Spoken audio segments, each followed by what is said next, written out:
आप सुन रहे हैं मेरे यानी वरुण के साथ कहानी का अगला भाग, लाइट हाउस भाग 2। अर्पण की समझ में कुछ नहीं आ रहा था कि आखिर ये हुआ क्या है। उसे खुद को संभालने में कुछ वक्त लगा। वो ये नहीं सोच पा रहा था कि वो यहां रहकर प्रियंका की पानी से बाहर आने का इंतजार करे या फिर होटल जाकर उस कॉल की सच्चाई का पता लगाए। कुछ देर इंतजार करने के बाद उसे लगा कि होटल जाकर उस कॉल की हकीकत जानना ज्यादा बेहतर होगा, क्योंकि अगर यह सब सच नहीं होगा तो कम से कम वो यहां प्रियंका के लिए कोई मदद तो ला पाएगा।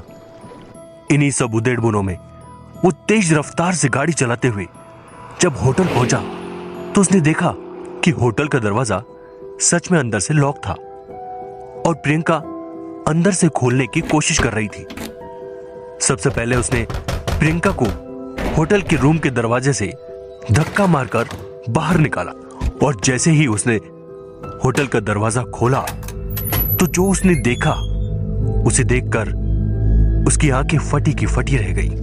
प्रियंका वहां उस रूम में उसी सफेद लिबास में खड़ी थी जिसे पहनकर उसे शूट करना था। अर्पण को देखते ही प्रियंका ने कहा, अर्पण, मुझे माफ कर दो, ये दरवाजा लॉक हो गया था और मैं इसे खोल भी नहीं पाई, न जाने कैसे जाम हो गया। पर डोंट वरी, हम कल इसी समय इस शूट को पूरा करेंगे। अर्पण, हे अर्पण, तुम सुन भी रहे हो? क्या बात है? पर अर्पण तो मानो कुछ सुन ही नहीं पा रहा था।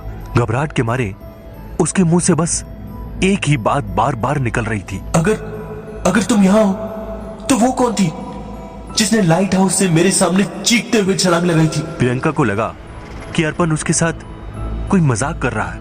वो बोली, ओ कम ऑन अर्पण, अब मुझे डराना बंद करो। आई नो तुम मेरी टांग खींच रहे हो तुम्हारे शूट के लिए जो नहीं आ पाई मैं, है ना? अर्पण ने झुंझुलाते हुए कहा, प्रियंका, मैं मजाक नहीं कर रहा हूं, सब सच बोल रहा हूं। अचानक अर्पण को याद आया कि उसने कैमरे में सब रिकॉर्ड किया है और उसने कैमरा उठाते हुए प्रियंका से कहा, तुम्हें मेरी बात पर यकीन नहीं है ना? तो ये लो कैमरा। इस कैमरे में सब कुछ रिकॉर्ड हुआ है, खुद अपनी आंखों से देख लो। फिर दोनों रिकॉर्डिंग देखने लगे और जैसे जैसे रिकॉर्डिंग आगे बढ़ती गई वैसे वैसे उनका चेहरा जर्द और पीला पड़ता गया, मानो जैसे उनका खून जम सा गया। आंखें डर के मारे फैलने लगी और धड़कनों की रफ्तार और तेज होती गई, मानो जैसे उन्होंने कुछ ऐसा देख लिया हो जिस पर यकीन कर पाना बहुत मुश्किल हो। आखिर क्या था उस रिकॉर्डिंग में? कहते हैं कि रूहानी दुनिया में इंसानी दुनिया के कायदे नहीं चलते। जब कोई इंसान अनजाने में रूहों की दुनिया के दायरे में आ जाता है तो ये रूहें उस पर कहर बरपाती हैं। अर्पण और प्रियंका ने उस रिकॉर्डिंग में ऐसा क्या देखा जिसे देखने के बाद वो इतना डर गए?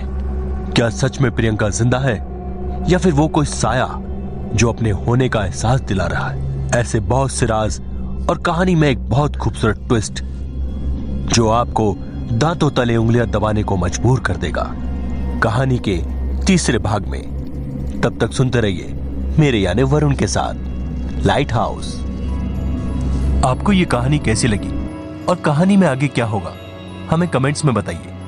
अगर आपका अंदाजा और हमारी कहानी मैच होती है तो कहानी के अंत में आपका नाम अनाउंस किया जाएगा।